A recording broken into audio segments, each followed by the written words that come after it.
Mga kababayan, ako si Mang Jose. At yun na lang nako sa kanta ang akong pagkadismaya kang tuklok. Abin ako sa una, kung mahimong senador na, mas makatabang sa katawhan. Pero karon, murag wala man gyud mausab. Ang mga gibatikos niya sa una, iyang kauban na karon. Mayabang nga wala sa lugar, ug ang prinsipyo murag gibiyaan na sa kagahapon.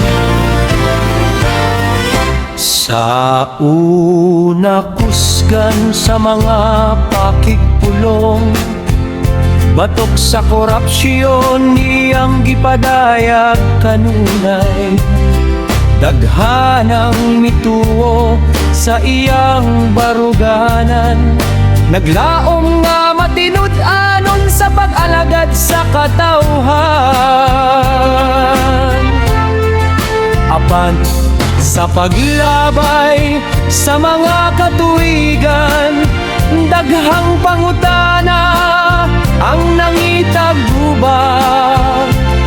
Asa naman ng mga saad nga gisulti, nganong murag lahi na ang iyang ginasuno. Nagmatngon ang katawhan, dili balimtan ang matag pulong ug matag ihok nga gihimo. Dili igo ang saad, dili igo ang kasaba. Ang kinahanglan sa nasud mao ang tinud nga dungo. Nagmatngon ang katawhan, naminaw ug nagtan-aw, kinsa ang matinud-anon ug kinsa ang nausab. Sa adlaw sa pagpili, ayaw gyud kalinti ang gahum ana sa kamot sa katawhan. Dili kami buta sa mga nahitabo, dili usab bungol sa mga balitang madungo.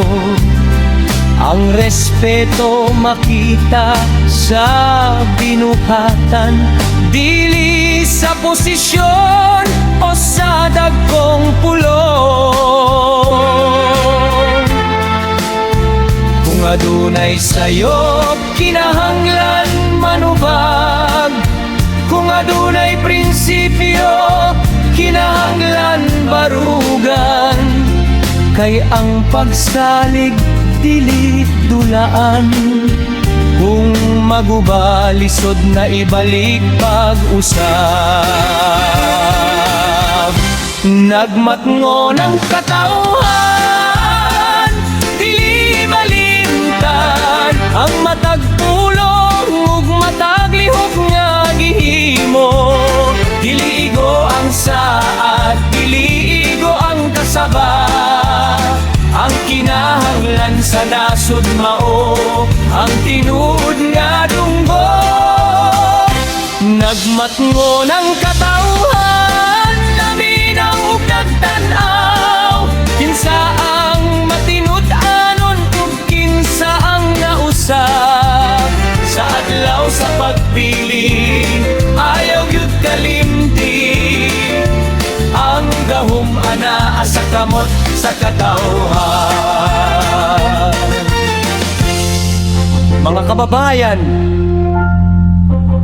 dili ang mga politiko ang naghatag sa ilang kaugalingong gahon.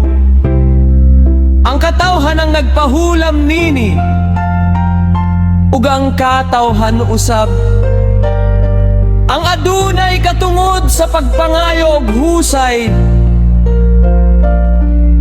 Inig-abot sa panahon sa pagpili, hinumdumi ang katawhan, dili malimo.